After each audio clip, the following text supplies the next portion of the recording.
નમસ્કાર મારા વાલા ગુજરાતી મિત્રો. જાગો જોગી જાગો ચેનલમાં આપનું સ્વાગત છે.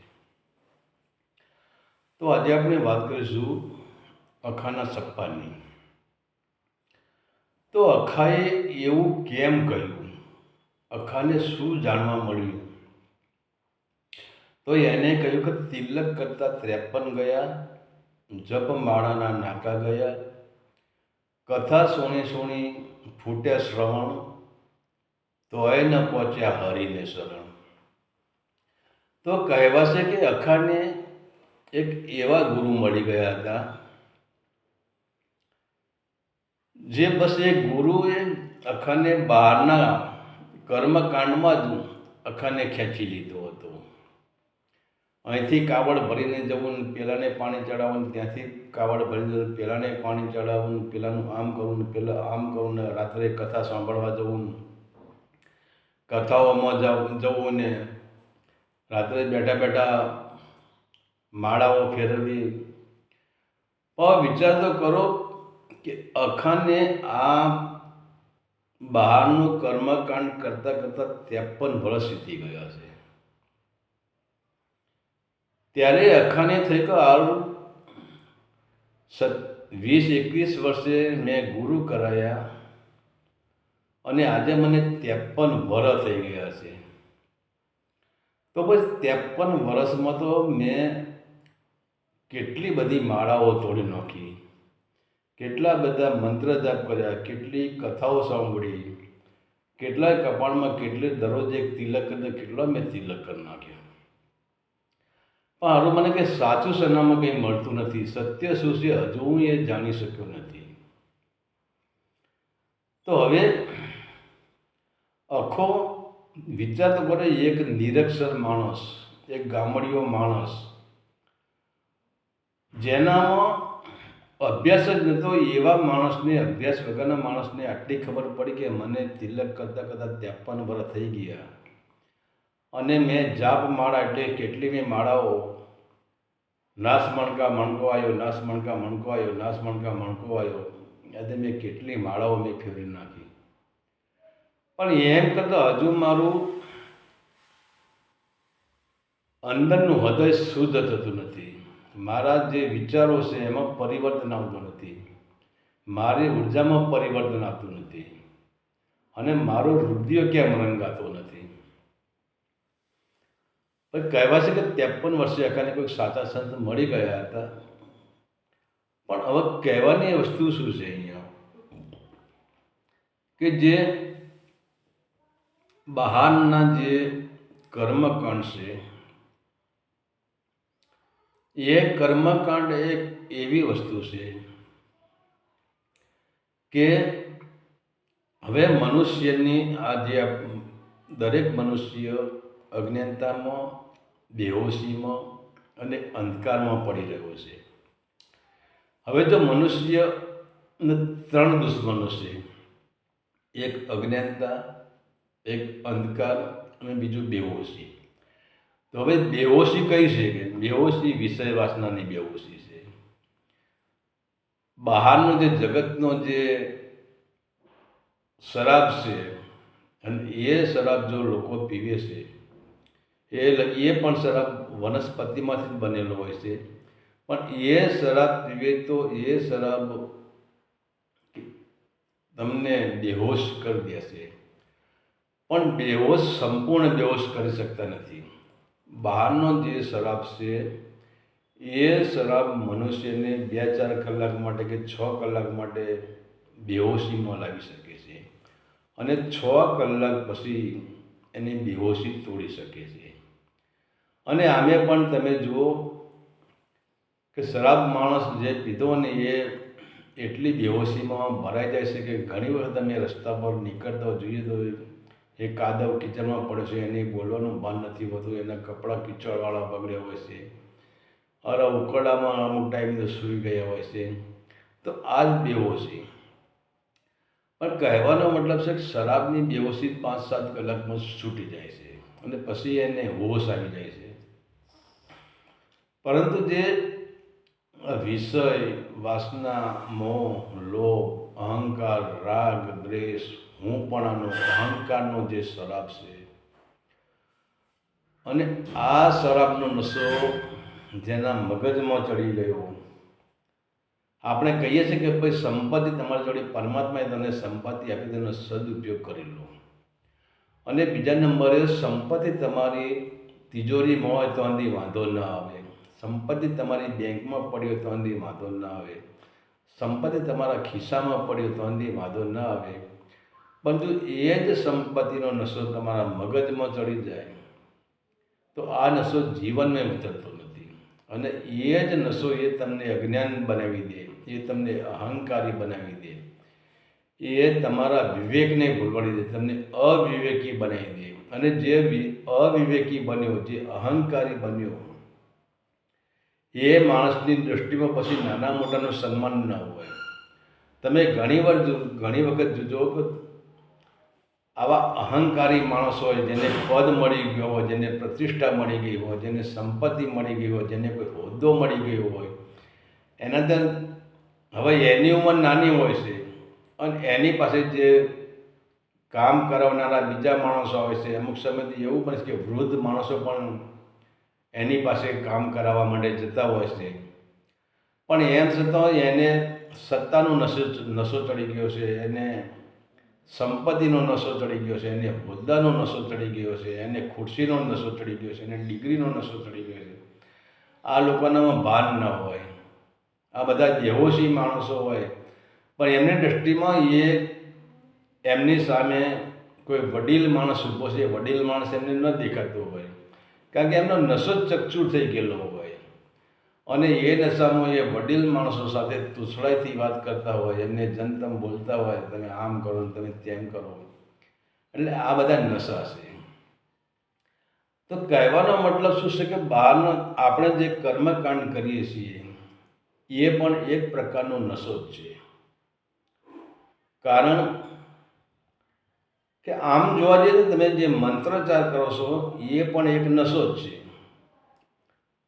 કારણ કે સાંજે 6 વાગે એટલે શરાબીને નક્કી થઈ જાય એ 50 માણસ વચ્ચે બેઠો હોય.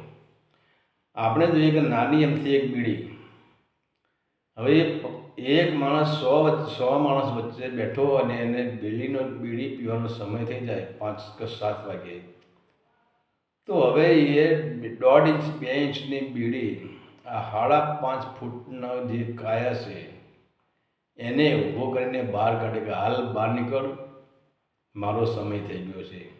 અને વિચાર તો કરો, આ નશો તમને 5.5 ફૂટનો જે આપણું શરીર છે એને ખેંચી જાય છે. અને શરાબીનો નશો એવો છે, ગમે ત્યાં તમે જુઓ, અજાણા એરિયામાં જે જીવો છે, જ્યાં એને કોઈ ઓળખતું નહીં હોય, એવી જગ્યાએથી પણ આમના ભાઈબંધો મળી રહે, આમને શરાબ મળી રહે. કહેવાનો મતલબ આ નશો જ એવો છે.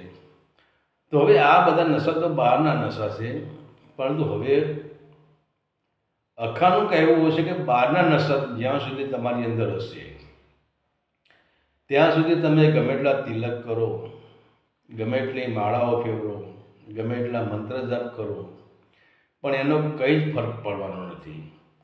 કારણ કે તમને વિષમની શરદી થઈ ગઈ છે. અને એમાં તો બ્રહ્માનંદે કહ્યું છે કે નબજિયા વૈદ્ય ક્યાં જાણે મુझे દિલ કી બીમારી હૈ. આ જગતના ડૉક્ટરોને શી ખબર પડે મને પ્રેમની બીમારી લાગી છે. જેમ મીરાને પ્રેમની બીમારી લાગી હતી, એમ મને પ્રેમની બીમારી લાગી, મને અંદરનું દર્દ છે. તો અંદરનું દર્દ જ્યાં સુધી ન થાય, અંદર પ્રેમની ધારા ન ફૂટે, ત્યાં સુધી બહારના આપણે ગમે એટલા પણ કર્મકાંડ કરી લઈએ, આ બધું ખોટું છે. તો એના માટે હવે કર્મકાંડ એક નશો છે. તમે 7 વાગે માળા લઈને બેસો ને 7 વાગી જાય અને તમારા ત્યાં કોઈ મહેમાન આવે તો તમને એ માળાનો નશો તમારા મગજમાં ચડી ગયો હોય. તમે મહેમાનને પણ બાજુએ મૂકી દો, ભાઈ 7 વાગે મારો ટાઈમ થઈ ગયો, મારે માળા કરવા બેસવું પડશે. આ પણ એક નશો જ છે. તો અખાનું કહેવું છે કે જ્યાં સુધી તમે બહારના નશામાં હશો ત્યાં સુધી પરમાત્માનો નશો તમને તમારામાં નહીં ઉતરી શકે. અને પરમાત્માનો આ બહારના નશા છે, ભલે એ કર્મકાંડના નશા હોય, કથા સાંભળવાના નશા હોય, મંત્ર જાપના નશા હોય, કે પદ્માસન લગાવીને બેસવાના નશા હોય, કે પછી આડંબરના નશા હોય, પાખંડના નશા હોય, કોઈ પણ પ્રકારનો નશો હોય, એ બહારનો નશો એ તમને અજ્ઞાનતામાં ફેંકી દેશે, એ તમને બેહોશીમાં લાવી દેશે. પણ અખાનું કહેવું શું છે કે તમે પરમાત્માનો નશો કરો, પ્રેમનો નશો કરો. તો પરમાત્માનો નશો ક્યારે થાય કે જ્યારે આ બહારના નશા જે અજ્ઞાનતામાં આપણને નાખી દેશે, જે બેહોશીમાં આપણને નાખી દેશે, જે અંધકારમાં આપણને નાખી દેશે, અને જે આપણો અમૂલ્ય અવસર, મનુષ્ય જન્મ એટલે અમૂલ્ય અવસર જેવાને આપણે એક ખીલેલા ફૂલ આપણે ખુશ્બુ આપી શકીએ એ આપણો સ્વભાવ છે. અને ખરેખર મનુષ્ય જન્મ ખીલેલું ફૂલ જ છે, એને ખીલવવાની જરૂર તો છે જ નહીં. એ લોકો ખોટું કહે છે કે ફૂલ ખીલેલું જ છે, બીજા જન્મમાં ફૂલ નથી ખીલેલું. પણ તમે મનુષ્ય જન્મ આવો તો તમારા ફૂલ ખીલેલું જ છે. પણ કરવાનું શું છે, તમારે એને સુવાસ જ ફેલાવવાની. સુવાસ પણ અંદર ભરેલી જ છે, પણ સુવાસ અહંકારનો નશો, ઈગોનો નશો, હુંપણાનો નશો, આના કારણે સુવાસ ભરેલી સુવાસ અંદરથી બહાર નીકળી શકતી નથી. તો એ સુવાસને આખો કહે છે તમારે બહાર ફેલાવવાની છે. અને જ્યાં સુધી તમારી પાસે બહારની ક્રિયાઓ હશે ત્યાં સુધી તમારી સુવાસના જેમ ઈંડામાંથી આ ઈંડાને આવરણ હોય છે અને બચ્ચું બહાર નીકળી શકતું નથી, બીજ ઉપર આવરણ હોય છે અને અંકુર બહાર નીકળી શકતું નથી. એવી જ રીતે જો તમારી અંદર કામની, ક્રોધની, વિષયની, વાસનાની, મોહની, લોભની, અહંકારની આ જે આવરણ હશે તો તમારું અંદર ફૂલ ખીલેલું. તમારે કોઈને એક વસ્તુ છે કે તમે ખોવાઈ ગયા જ નથી, તમે ભૂલા પડ્યા જ નથી, તમે તો છો જ. પણ તકલીફ શું થઈ ગઈ છે કે જે બહારનું આવરણ આવી ગયું છે એમાં તમને ભૂલી ગયા છો, તમારું વિસ્મરણ થઈ ગયું છે. અને આપણે શું માનીએ છીએ કે હું આવરણ જ છું, હું અહંકાર છું, હું કામ છું, હું ક્રોધ છું, હું મોહ છું, હું લોભ છું, હું શરીર છું, આ મારું કુટુંબ છે, આ મારો પરિવાર છે, આ મારા બાળકો છે, આ મારો સમાજ છે. આ બધું શું છે, આપણું આવરણ છે. હવે આટલું બધું આવરણ આપણી ઉપર લાગી ગયું હોય તો હવે આપણું ફૂલ અંદર ખીલેલું જ છે, ફૂલને ખીલવવાની કોઈ જરૂર નથી, ફૂલમાં સુવાસ કરવાની કોઈ જરૂર નથી. તમે સ્વયં સુગંધિત ફૂલ જ છો. અને તમારી જે ફૂલની ખુશ્બુ છે, આ જગતના ફૂલ તો એની વાડીમાં જ ખુશ્બુ આપી શકે છે, પણ આ મનુષ્ય રૂપી જે ખીલેલું ફૂલ છે ને અનંત બ્રહ્માંડો સુધી એની ખુશ્બુ પહોંચી શકે છે, સમષ્ટિ સુધી એની ખુશ્બુ પહોંચી શકે છે.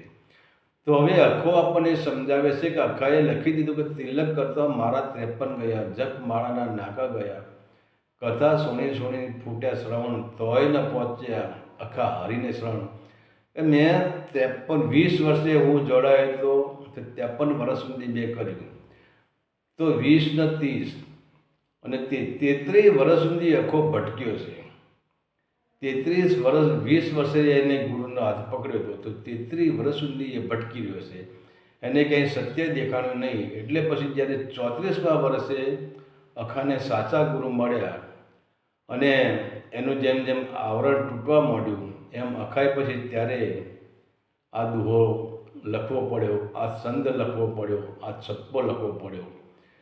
તો એવી જ રીતે જ્યારે અખાને જો અખો નિરક્ષર હતો એમ છતાં જો એને જ્ઞાન થઈ ગયું હોય, કબીર સાહેબ પણ નિરક્ષર હતા, એમને પણ જ્ઞાન થયું, તો આપણે તો સંસ્કારી એટલે ભણેલા માણસો છીએ, તો પછી આપણે થોડો વિચાર કરવો જોઈએ, આપણી બુદ્ધિને થોડી કસોટી પર ચડાવીએ, અને કસોટી પર આપણી બુદ્ધિને ચડાવશું તો જ આગળ પ્રગતિ થશે.